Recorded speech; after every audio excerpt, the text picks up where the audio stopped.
Hello বন্ধুরা, আজকে আরেকটি রান্নার পদ্ধতি নিয়ে আপনাদের কাছে আসলাম। মেথি স্টক কী করে রান্না করবেন। প্রথমে আমরা মেথি স্টকগুলোকে ভালো মতো করে ধুয়ে রেখে দিয়েছি। তারপর কড়াইতে হালকা করে একটু তেল গরম করতে দেওয়া হালকা গরম হয়ে গেলেই একটু গোটা জিরে আর একটু শুকনো লঙ্কা এর মধ্যে দিয়ে দিলাম। আর আগে থেকেই আমরা একটুখানি পেঁয়াজ পেস্ট করে নিয়েছি আর একটু আদা রসুন লঙ্কা পেস্ট করে নিয়েছি। তো এর মধ্যে এবার আমি হালকা তেলের মধ্যে এবার মেথি স্টকগুলোকে দিয়ে দেবো, দিয়ে নাড়িয়ে নেবো হালকা করে। এবার একটু নাড়িয়ে নিতে হবে। এবার খানিকক্ষণ রেখে আমাদের একটু ভাজা করতে দিতে হবে এটাকে, যেটা হালকা একটু ভাজা হয়ে যায়। এরপর হালকা ভাজা হয়ে গেলে আমাদের পেঁয়াজ যেটা বাটা করে রেখেছিলাম সেটাকে দিয়ে দিলাম, আর এই আদা রসুন লঙ্কা পেস্টটাকেও দিয়ে দিলাম।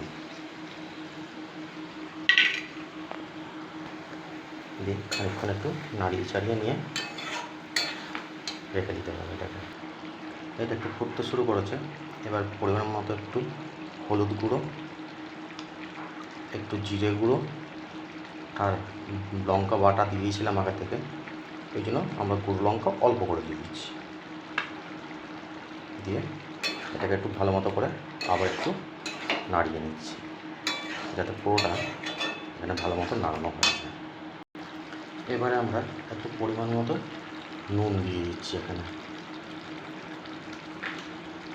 নুন দিয়ে আবার একটু খানিকক্ষণ একটু নাড়িয়ে নিচ্ছি।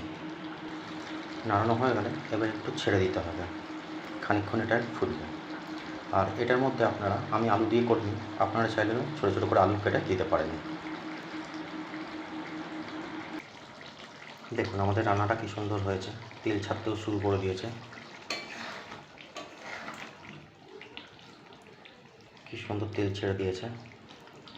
এরপরে হালকা করে একটু গরম মশলা দিয়ে দিন,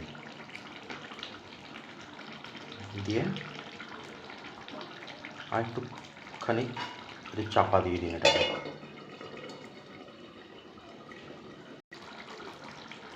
রান্নাটা আমাদের একদম কমপ্লিট। এবার ভাতের সাথে, রুটির সাথে, পরোটার সাথে যেরকম খুশি খান, দেখুন খুব ভালো লাগবে। আর পারলে একটা লাইক একটা সাবস্ক্রাইব করে দেবেন।